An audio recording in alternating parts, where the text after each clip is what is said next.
pessoal, num piscar de olho, estou eu aqui de volta.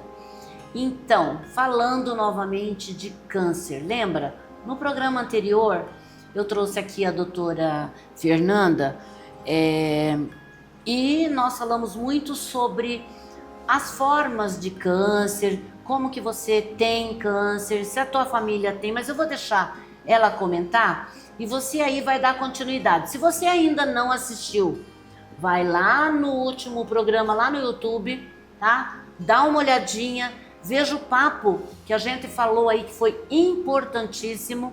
E agora, hoje, nós vamos dar continuidade a esse programa que é importantíssimo para você, para mim, para todas as pessoas, para a gente entender um pouco mais por que a gente tem câncer, né?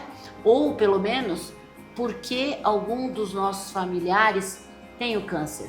E como a gente faz hoje para se curar, para se tratar. E olha, pelo SUS, hein, gente? Pelo SUS.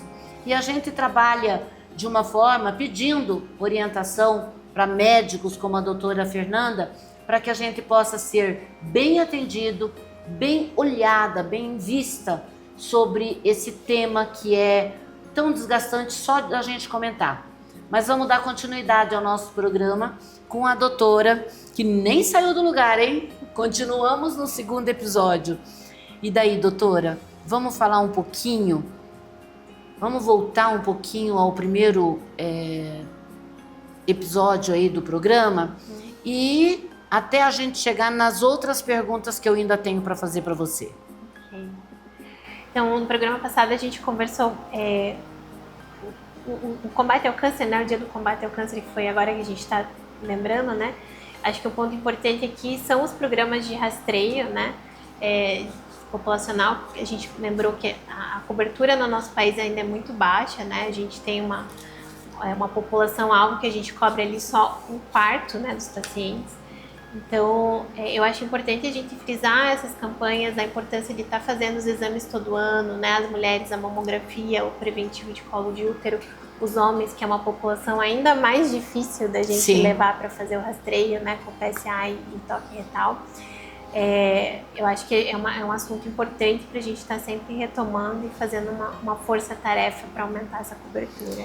Você não acha que as campanhas são poucas? A gente devia investir mais nas campanhas, né? Sim, com certeza. Falar sobre o câncer de mama, útero, trazer aí diagnóstico mais importantes.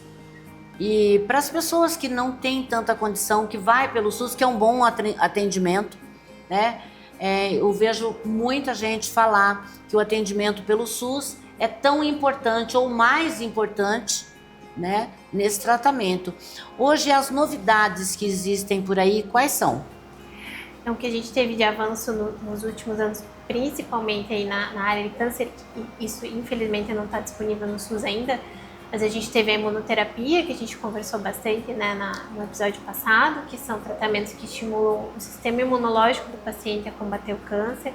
A gente consegue detectar ali alvos, né, nas mutações da célula normal que causaram o câncer, e a gente tem algumas drogas para tratar essas mutações, né? Então, e temos drogas novas também que conseguem entregar a quimioterapia ali mais na região do câncer e também fazer um tratamento mais eficaz. Então, a gente tem vários avanços que realmente estão mudando a história desses pacientes.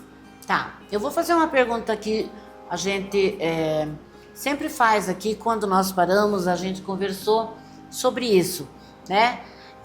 O que eu devo fazer ou como eu devo procurar um médico?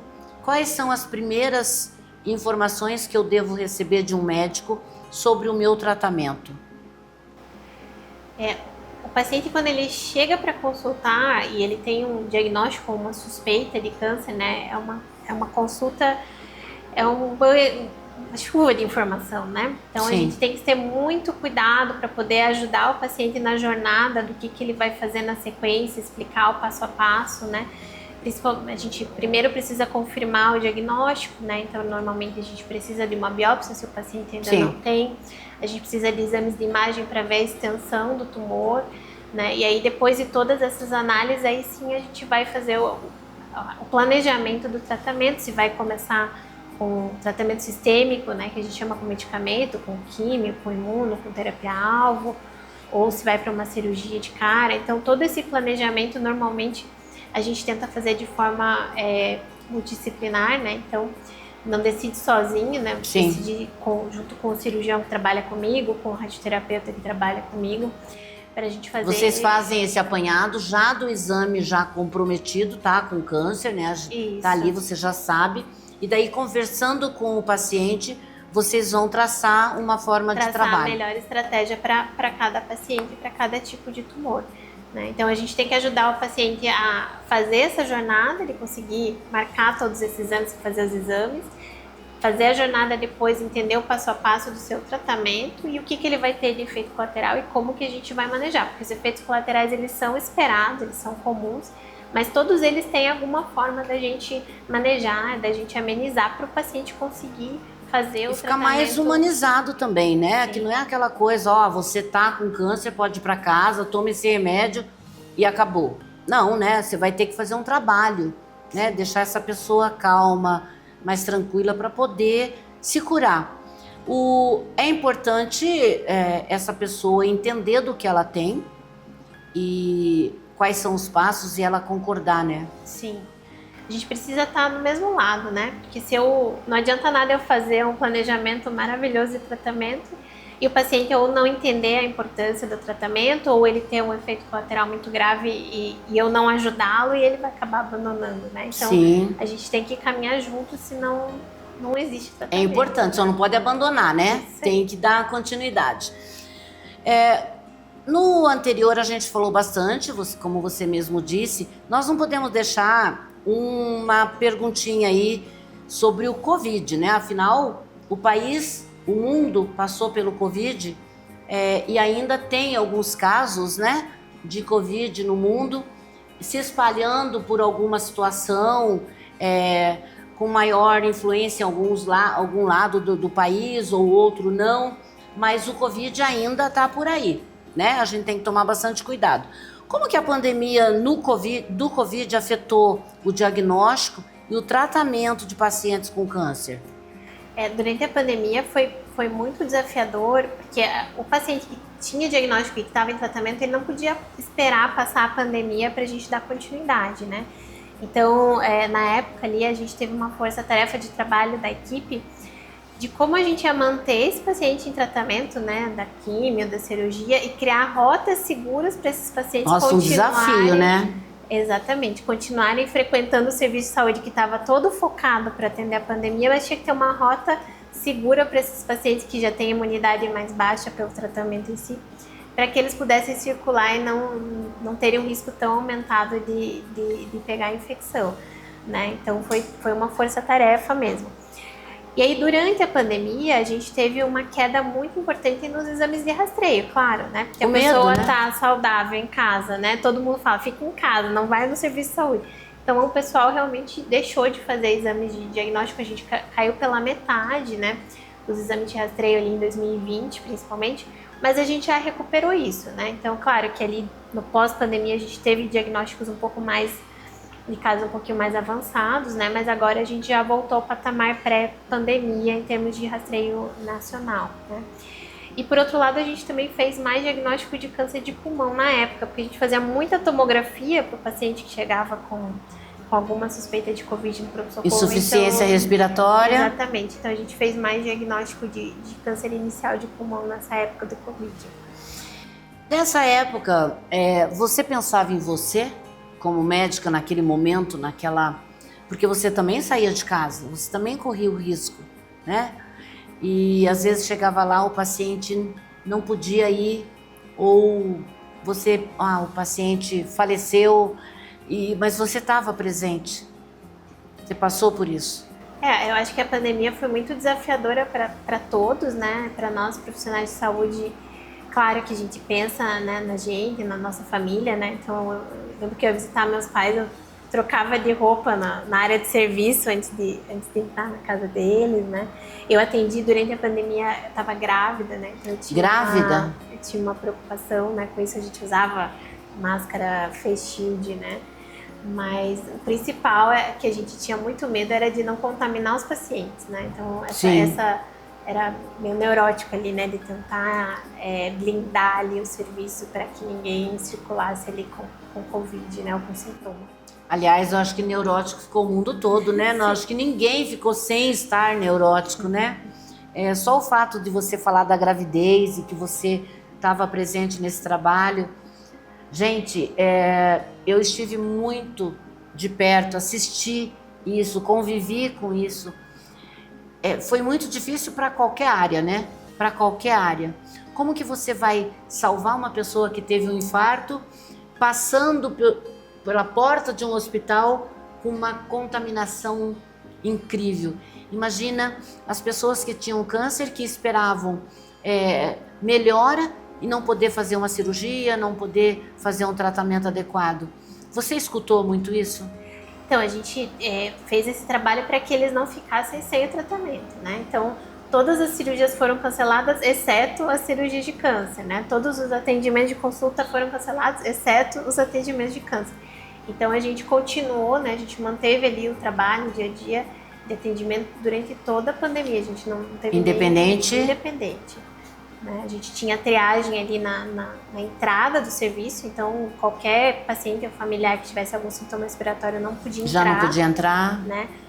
Nós, né, da equipe, todo mundo muito atento também a qualquer sintoma para não estar contaminando os pacientes, mas a gente não parou nem um dia o atendimento. E hoje, quais são as perspectivas aí futuras aí para um tratamento de câncer, considerando as pesquisas que estão em andamento? A gente escuta muito falar, tem a cura para isso, tem a cura... Como que está a perspectiva entre vocês médicos em cima desses estudos aí? Eu acho que a gente tem desenvolvido drogas cada vez melhores, né? Então a gente tem entendido melhor como que o câncer acontece, né? O que acontece na célula normal, as vias de mutação, e a gente tem desenvolvido drogas cada vez melhores para corrigir isso. E métodos mais sensíveis também para detectar essas mutações, né? A gente tem entendido melhor o nosso sistema imunológico, como que a gente ativa, por que que ele falha, né? Porque teoricamente o nosso sistema imunológico não deveria nem deixar a gente ter câncer, né? Sim. Então o que que aconteceu ali que ele falhou e o paciente que estava respondendo e não respondeu, ou como é que a gente pode ativar, qual que é a melhor forma de fazer esse tratamento, né? Então eu acho que a gente está caminhando relativamente rápido nesse sentido. A precariedade, essa parte onde a pessoa se alimenta mal, né? Existe aí, é precária. A gente sabe que muitas pessoas não têm acesso a uma boa alimentação, a um bom tratamento. O que você poderia dizer para essas pessoas sobre esse fator tão importante que é a alimentação, para que essa pessoa tenha a imunidade mais forte? Eu acho que o acesso à alimentação é um fator social, né? Então, Sim. Quando a gente acolhe, né, um paciente oncológico no serviço, por exemplo, no SUS, né? Isso acontece mais no SUS. A gente faz uma avaliação psicossocial ali do paciente, né? Então, quando a gente detecta uma situação de fragilidade maior, a gente tem uma equipe de serviço social que vai estar acolhendo, né, aquele paciente, vai ver se ele precisa que ache algum familiar para dar apoio, se a gente consegue algum benefício, né, que o paciente oncológico ele tem lá, auxílio doença, né, isenção de imposto de renda, alguns benefícios que eventualmente podem ajudar podem situação, né, ou eventualmente achar uma instituição de apoio para que ele tenha o mínimo de suporte para poder fazer o tratamento, né? Porque realmente não adianta a gente oferecer o melhor medicamento se o paciente não estiver comendo bem, dormindo bem, conseguindo chegar até o É um trabalho completo, né? Você tem que ver desde o início por que ele teve aquela doença, quais os sintomas que ele está tendo, a alimentação que ele precisa, a continuidade no tratamento. Exatamente, né? O tratamento vai muito além de prescrever não o que para é só pra o fazer. diagnóstico. Exatamente, ou dizer qual é o remédio que ele vai usar, né? É preciso entender todo o contexto para que tudo esteja equilibrado e ele consiga fazer o tratamento, receber todo o tratamento. E para esse paciente você fala o quê? Qual é o teu feedback para ele? Qual é a informação que você dá para ele? Olha, você vai se curar, mas você precisa disso. Como que você age? Você fala tão mansinho, né? Parece que tudo que você fala dá tão certo. Como que você age quando a pessoa está nervosa, agitada, que recebeu um diagnóstico horrível, né? Eu vou morrer, eu tô com câncer. E a doutora? Eu acho que, assim, sempre importante, né, explicar o diagnóstico e mostrar o plano, né? Porque é muito difícil para o paciente, eu estou com câncer e agora, né? Então a gente tem que ter o plano. Nós vamos fazer o diagnóstico, vamos fazer a biópsia, vamos fazer o exame, vamos fazer a quimio, vamos fazer a cirurgia. E uma coisa que eu sempre falo para o paciente é que ele tem o direito de ter o luto, né? O diagnóstico de câncer, você tem que viver o luto do diagnóstico. Daquele momento. Então o paciente ele vai ficar irritado, chateado, revoltado. Vai chorar. Vai chorar, né? Ele vai ter um momento dele de tristeza até ele passar para o momento dele de aceitação. Ele tem que passar nas fases do luto, isso não tem que ser reprimido, né? Ele tem que sentir aquilo, isso faz parte. E às vezes a gente tem que distanciar, porque às vezes o paciente ele fica bravo e acaba respondendo atravessado à equipe ou ao médico, mas a gente tem que saber que isso não é contra nós, isso faz parte... É o momento que ele está passando. Faz parte exatamente, do processo de luto, que é a fase da revolta ali, e isso vai se resolver, né? E ele tem esse direito, a gente tem apoio psicológico também, tem a psicóloga que acompanha, quando o paciente não consegue trabalhar isso sozinho, mas ele tem que saber que isso não é vergonhoso, isso faz parte do processo dele. É difícil, eu entendo que eu acho que a parte mais difícil não é nem o tratamento em si, claro que ele não sabe tudo que ele ainda vai passar, mas só o fato de você receber o diagnóstico, não importa se é uma bolinha pequenininha ou se é uma coisa enorme, eu acho que o peso é como você falou. Você tem que passar o processo, você tem que chorar, você tem que esbravejar, né? Porque comigo não é uma pergunta que você vai ter uma resposta, né? Porque eu acredito que pode acontecer com qualquer pessoa. Exato. Acredito não, acontece com qualquer pessoa. Mas por que comigo? Né? O que será que eu tenho que fazer para enfrentar tudo isso?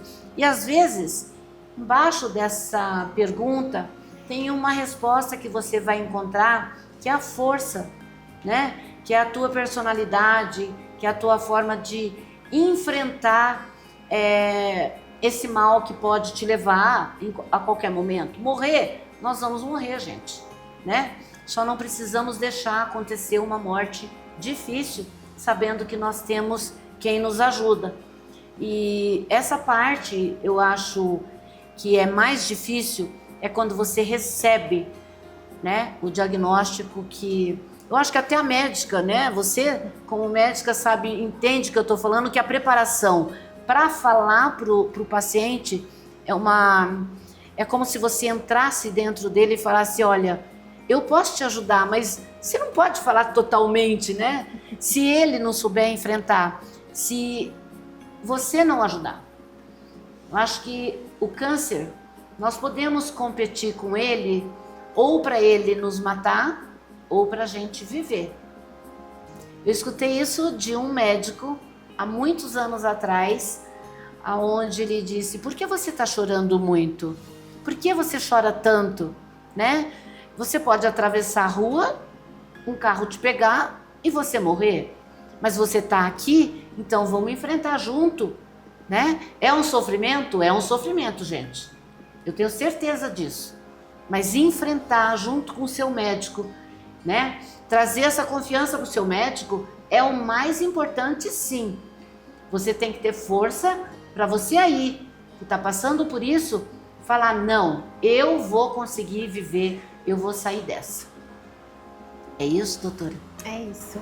Eu falo que quando eu dou o diagnóstico de câncer, é um rio, né, caudaloso ali, que o paciente vai ter que passar, né? E eu conheço o rio, então eu posso ajudar, exato, né, a passar. Mas é um rio difícil. Difícil, então, né? A gente tem que ir juntos, né? Eu acho que é assim, tem que ir junto. Você falou uma coisa que tem que ser bem... Então, recentemente, né, voltando lá para o nosso tema, que não saímos do tema, mas eu tenho que fazer algumas declarações e falar alguma coisa aí. Recentemente, a Agência Nacional de Saúde Suplementar propôs aumentar a idade mínima para a realização de mamografia. E aí, hein? Que bagunça que deu na cabeça do povo. Eu fiquei pensando, e agora? Então, vamos lá, né? Então, acho que de conhecimento de todo mundo, mamografia anual, né, o programa de rastreio de mamografia vai reduzir a mortalidade de câncer de mama e vai aumentar o diagnóstico precoce, ponto. Isso é benéfico para todo mundo. Exatamente. Ponto passivo. O ponto é que a gente tem um programa de rastreio bem estabelecido no SUS, com campanha, né? Eu vou lá pegar remédio da pressão, mas até o mês de outubro rosa eles vão pedir para eu fazer uma mamografia. E a gente não tem isso no plano de saúde, né? No plano de saúde, se você vai no teu médico, no teu ginecologista e ele pede, você vai fazer o exame, mas não existe um programa sistemático da equipe de saúde para lembrar as mulheres que elas têm que fazer o exame de rastreio, né? O plano de saúde não investe em campanha de marketing, né? Então, a ideia da Agência Nacional é colocar como uma obrigatoriedade, né, um comprometimento maior da saúde suplementar e também fazer um rastreio. E isso eu acho que é um ponto muito positivo desse movimento que teve esse ano, de colocar um programa de rastreio que não existe, né, hoje, implementado em saúde suplementar.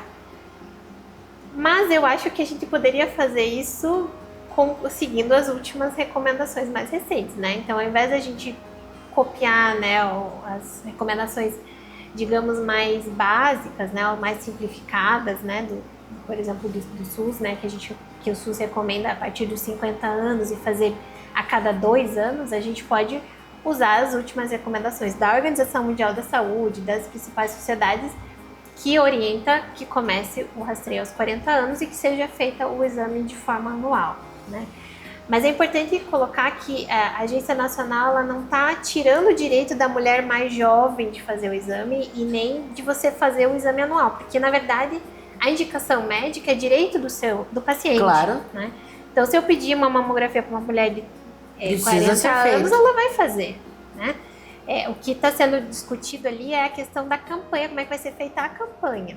Né? Porque quando foi falado, principalmente as mulheres, elas ficaram um pouco mais revoltadas, eu acredito. Inclusive eu, né? Por que mudaram isso? Qual é a justificativa de fazer isso? Agora a gente já está entendendo um pouquinho, mas mesmo assim a gente se preocupa, porque quando eu vou fazer um exame ginecológico, e o médico não achou alguma coisa ou não achou, eu estou com alguma suspeita, será que o médico vai me pedir? Será que eu vou conseguir fazer tendo 40 anos? Existe essa preocupação, né? Eu acredito que não vai ter nenhuma restrição quanto a isso, não é essa a proposta, né, da Agência Nacional de Saúde. O médico indicando a paciente vai fazer, né? E o médico ele vai escolher qual diretriz que ele vai seguir, se ele vai seguir a diretriz do SUS ou se ele vai seguir a diretriz da Secretaria de Saúde, da Organização Mundial da Saúde, da Sociedade de Mastologia. Mas veja que hoje, na verdade, ele não tem nenhuma recomendação formal de pedir nem com 40, nem com 50. 40, nem com 50. Né? Então, o que está sendo proposto ali é de começar a ter um movimento maior dessa recomendação de campanha. Mas a gente ficou preocupada. Mas eu acho que, já que a gente vai pôr, a gente já podia pôr da melhor forma, né? Com certeza. Pelo menos deixar a gente um pouco menos preocupada, né, gente? Pelo amor de Deus, eu acho... Quando eu li, eu falei, não, tem alguma coisa errada, deve ser alguma coisa aí que não tá certa. E a gente ficou, sim, muito preocupada. Nesse programa de rastreio aí de câncer de mama, o diagnóstico precoce, a gente já falou em alguns programas sobre a redução de mortalidade. Isso, as mulheres estão bem entendidas sobre esse assunto? Você acredita que... Eu acredito que a mulher entende melhor isso do que o homem, né? A importância de um exame de rastreio. Mas eu acho que a gente ainda tem muito trabalho a fazer, porque a gente ainda tem uma cobertura muito baixa de rastreio. Né? Então, dados de São Paulo é de 25% só de cobertura de rastreio. Então, 25%? 25% da população-alvo. Então, a gente tem 75% de pessoas que deveriam fazer o exame, que têm direito de fazer o exame, que estão na faixa de idade de fazer o exame e não fazem o exame. Estão esperando o quê? Estão esperando o quê, gente? E aí? Então eu acho que a gente tem uma tarefa de casa aí de informar e de... Verdade. Então, disponibilizar. pessoal, olha, a doutora Fernanda está sempre disposta a nos ajudar. Eu quero agradecer de coração. Esse último programa passou mais rápido, não passou? Parece que nós tínhamos mais coisa para falar. Mas eu vou chamar ela de novo qualquer hora dessa. E eu te agradeço muito. Foi muito importante tudo que você falou. Deixou também o pessoal de casa um pouco mais tranquilo, né, sobre essa situação. Câncer realmente continua sendo um palavrão, mas a gente precisa ser forte e aprender que a gente pode sim, de mãos dadas, vencer isso. Doutora, vou deixar aí um minutinho você falando com o meu telespectador. Obrigada então pela oportunidade de estar vindo aqui falar sobre o tema, né? Acho que a gente vai vencer e vai fazer a tarefa de casa quanto mais a gente falar e quanto mais a gente desmistificar o diagnóstico, as pessoas vão tendo menos medo também, né? De correr atrás e de fazer os seus exames. Então eu queria agradecer a oportunidade e colocar à disposição. Nós que agradecemos. E você aí de casa, não perca tempo não. Vai fazer seu exame, eu garanto que você não vai se arrepender. Até o próximo programa, gente. Até lá!